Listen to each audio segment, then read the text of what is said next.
ใส่เลยเย็นมึงหนักเขาเดี๋ยว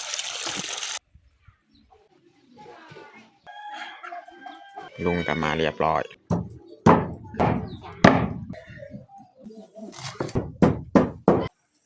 ซี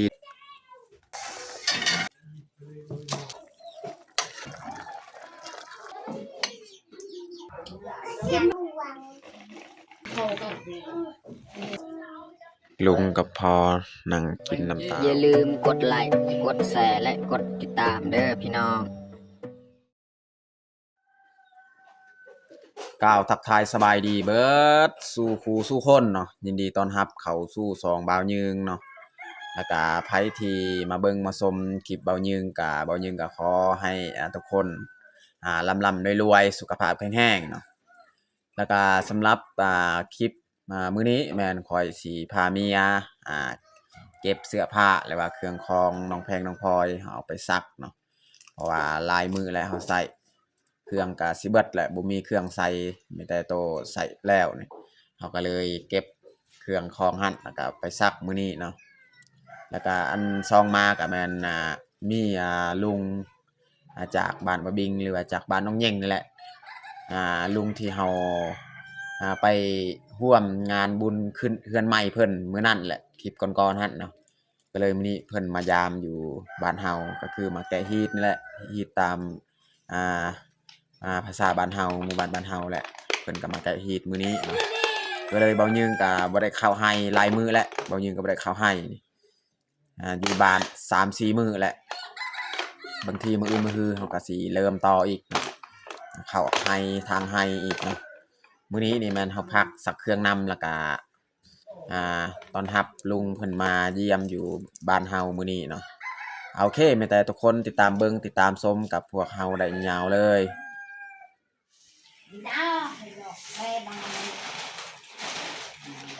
ตอนนี้เฮาก็เก็บเครื่องของเอามาซักพี่น้องเนาะเพราะว่าเครื่องของเฮานี่ลายแล้วเครื่องน้องแพงน้องพลอยก็ลายก็เลยมื้อนี้นี่พักอีกพักมาสักเครื่องหนึ่งมาก็มีลุงเพิ่นมาแต่บ้านบะบิงมาเยี่ยมอยู่บ้านเฮาก็เลยเฮาก็พักอีกมื้อนี้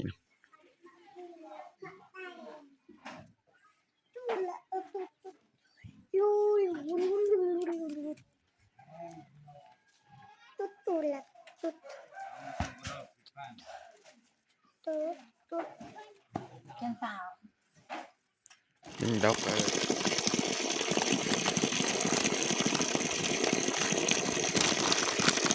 เพชรธงไม้นี่ตีกธงไม้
จะใส่เสร็จเลย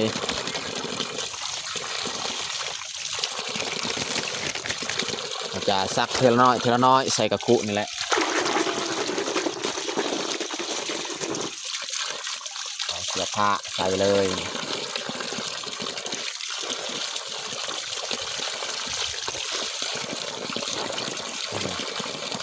แล้วก็ย่อเอาน้องเอาใช่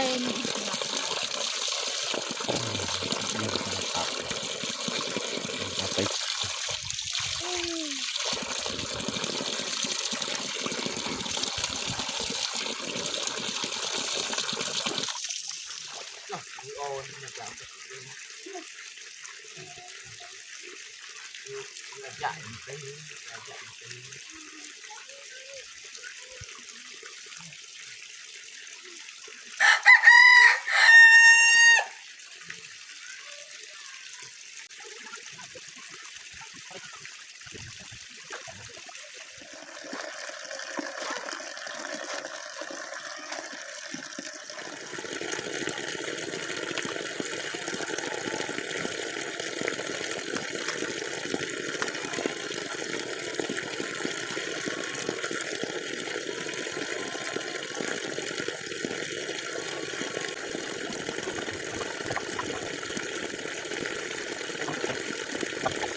นกอีลูกใหญ่มึงนกเขาบ่ไอ้ตัวเรา ดูเน็กกับไปเอา ของนกตัวมีราวราวมันจับดูจับที่ใส่กูบิ่งก็มามึงกับผู้เน็กจะให้เนี่ย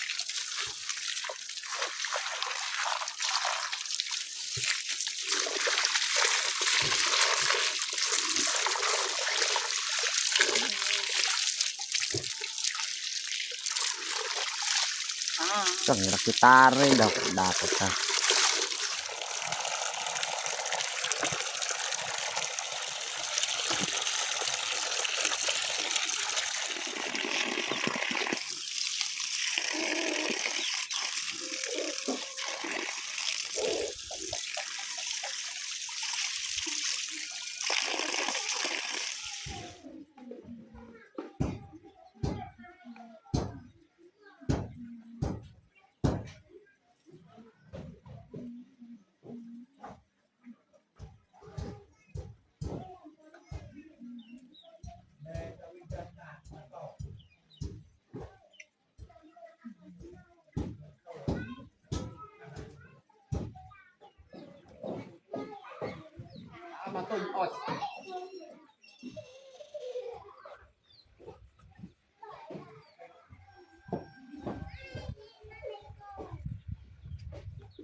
ตอนนี้ก็เรียบร้อยเนาะ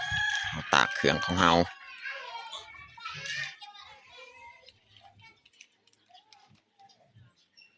บันไดมันทีบันไดมันห่างเฮากะสับให้มันพอดีเลย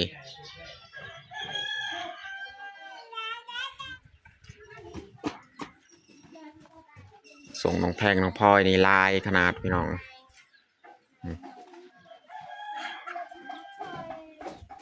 เบื้องนี้นี่แมนสุดของเฮากับเมียนี่ตอนนี้ก็พอกำลังเอาน้ำตาลมาเย็นให้ลุง ลุงกลับมาเรียบร้อย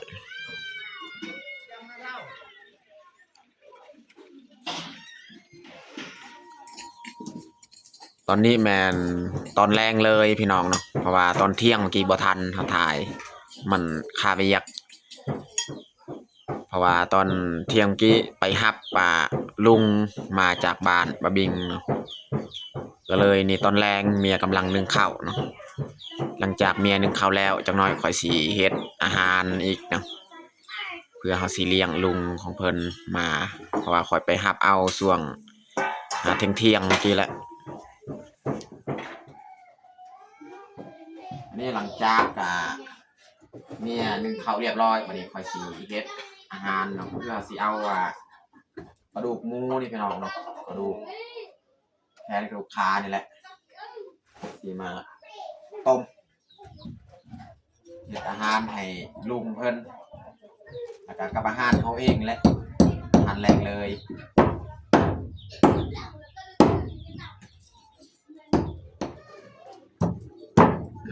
จบไปให้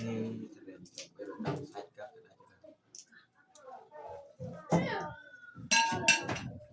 บ้านบันได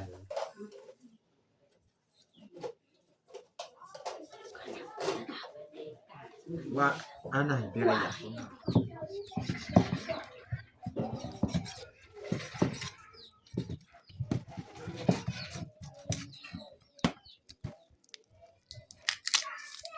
rồi anh nó gọi đau mình hào cái này ดูน้องใส่ยัง chơi chơi chơi ủa còn cái gì nữa Yeah.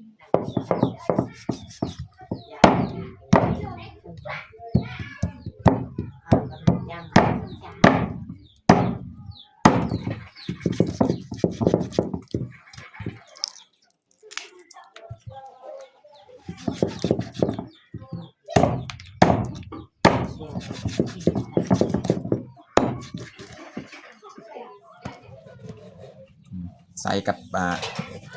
นังมันเลยเนาะ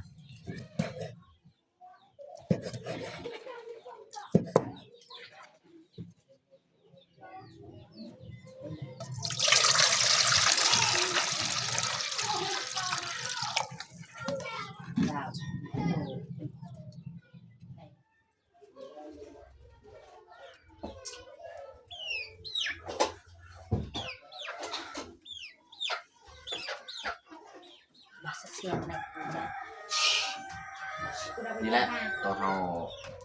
สีแกงใส่ผักกาดตัวนี้นี่เอามาฝากให้ลุงเอาเมื่อบ้านคนอื่นเนาะบางทีจักหน้อยนี่เมียว่ามีคนใดซีนเยืองเนาะเขาก็สิไปซื้อซีนเยืองเนาะแล้วก็มาตอนให้ลุงเพิ่นกลับบ้านคนอื่นเนาะแต่ว่าบ่ฮู้เขาเจ้าสิขายหรือบ่เนาะซีนเยืองครับตัวนี้แหละเอามาแกงอาหารแรงหน่อยเนาะนี่เลือดแต่น้ำมันแล้วก็เอาไว้ตัวนี้เนาะ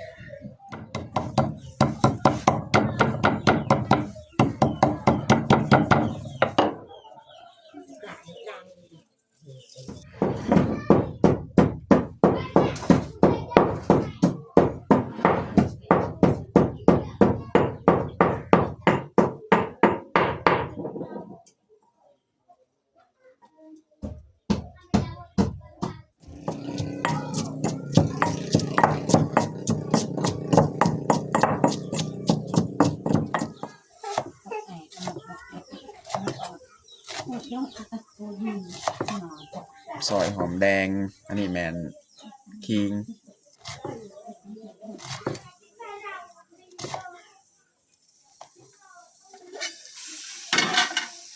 น้ำที่เราต้มกะฟดเรียบร้อยเนาะวันนี้เราจะปรุงเลยเนาะใส่พริกกระเทียมมะแขวนเนาะ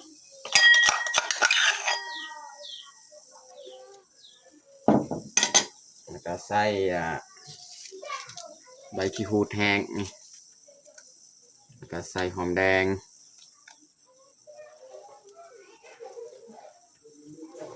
ใส่ขิง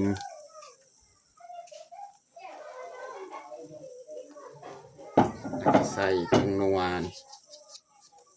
ใส่ประมาณเอาเลยพี่น้อง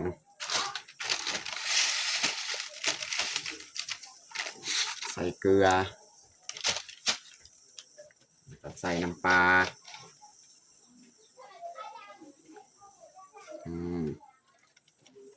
ต่อมาเนี่ยเขาสีเอาซีนของเราเลยมาใส่นะพี่น้อง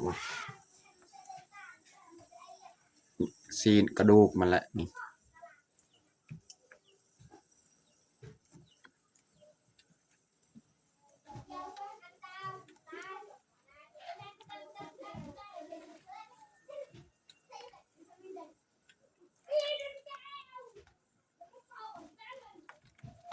โอ้ลืมหัวสิไข่พี่น้องใส่หัวสิไข่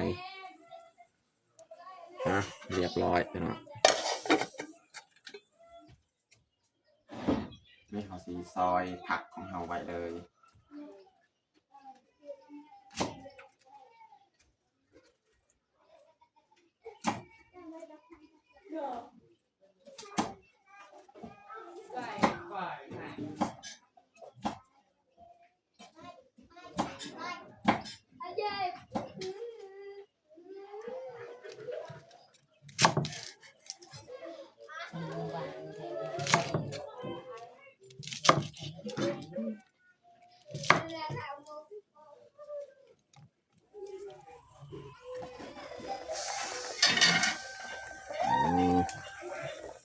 เราต้มให้มันเปื่อยก่อนพี่น้อง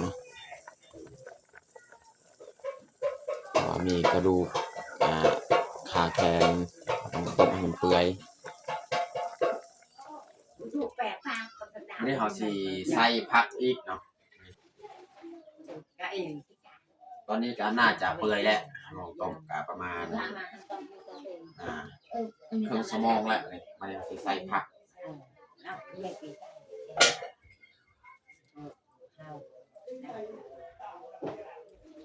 nhà bên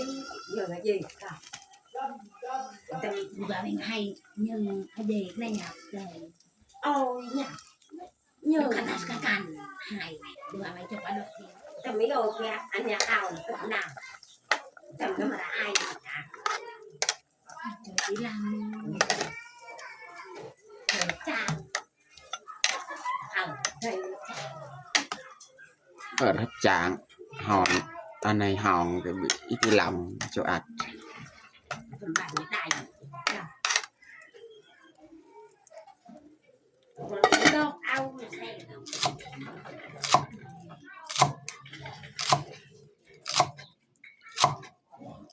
ซอยหอมบัวเราต้องซอยสีน้อยๆเพราะว่าหอมบัวโตแบบนี้นี่มันสีแข็งๆพี่น้องเนาะนี่ก็มีดอกนี่แข็งๆเราต้องซอยน้อยๆแบบนี้เนาะ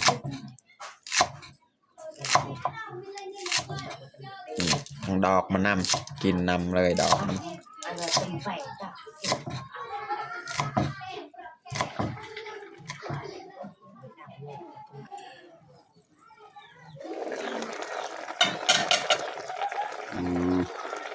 ผักของเฮากะสุกเรียบร้อยแล้วเนาะเพราะว่าผักอันนี้บ่โดนน่าจะพอดีแล้วน้ำสมีนะพี่น้อง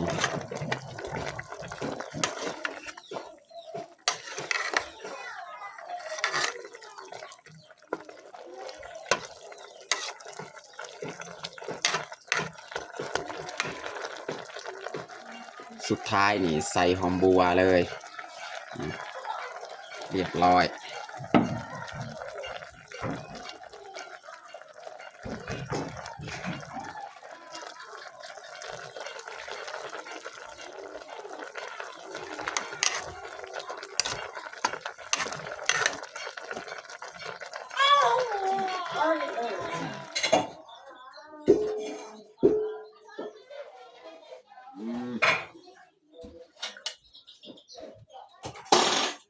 กินเนี่ยเขาสิตัก2 ถ้วยเลยพี่น้อง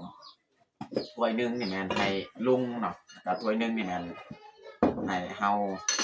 เมีย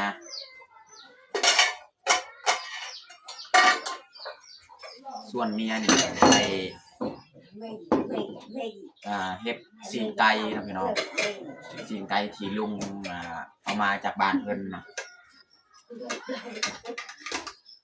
ขอสิจัดการทุกอย่างเลยอาห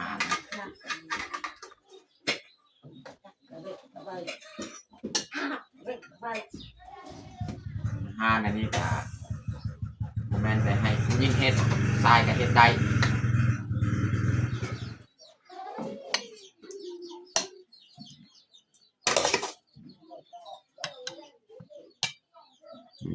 2 ถ้วยเลยตัก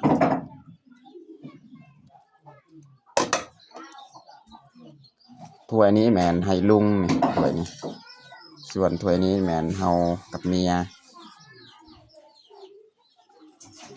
ตอนนี้ก็เรียบร้อยเฮาจัดข้าวให้ลุงเนาะนี่แกงซีนหมูหรือว่ากระดูกหมูใส่ผักกาดเนาะแล้วก็นี่ก็แม่นข้าวเจ้าพี่น้องเนาะ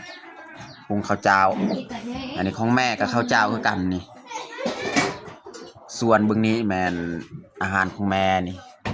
ซีนหมูแกงใส่ผักกาดคือกันเพราะว่าช่วงนี้เฮามีซีนหมูนี่บัดซำนี้แหละอาหารแรงให้เพิ่นเฮาเลี้ยง แล้วก็รู้แจ้งของจำสัญญาณโอกาส ตอนนี้ก็ลุงกำลังล้างมือสิเตรียมทำทานอาหาร โอ้ยลูกโอ้ยแล้วก็ก็จะเป็นไม่ละเอียดมันจะต้องจับ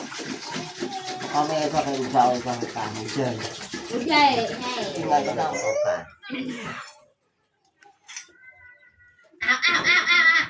เดี๋ยวตัว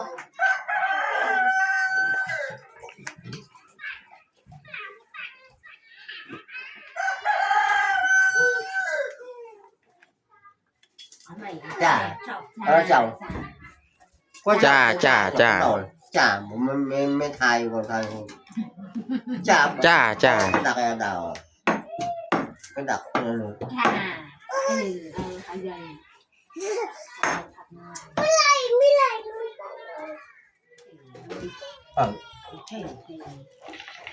เองก็จะบิดจริง cái ô tầng ấy ngày ấy ไล่ตักสักกุ๊กสักกระวัง คนผู้ลิตักไอ้ครูกับครูวังหน้าคุณลงพ่อ bọc trà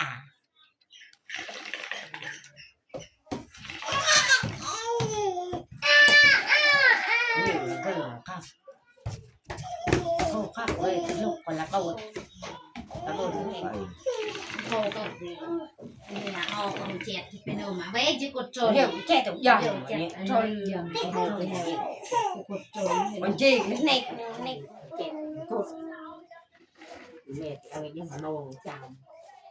แล้วเขาจะมาไม่ยืนเนาะยังก็ ตอนนี้ก็ฮอดค่ำแล้วพี่น้อง ก็ยังดาวอะไร ลุงกับพอนั่งกินน้ำตาล2 คน cái con nó mai วันนี้ราคาจากดาวนี่ราคา cái này cái này đằng này cho này cái chị đó cái chị lên sao thôi này นี่แม่นซีนเยืองที่เฮาเว้าเมื่อกี้แหละซีนเยืองเอาไปซื้อเมียเอาไปซื้ออันนี้ đào có dân đi đi đâu เขาจะ chị có dầm bồi cho ต้มไว้หรือว่าปรุงไว้อาหารเช้าให้ลุง luôn cái tiền dầm มื้อเช้านี่ซีนเยือง đào nó nhiều hành cái đèn cái gì chứ nào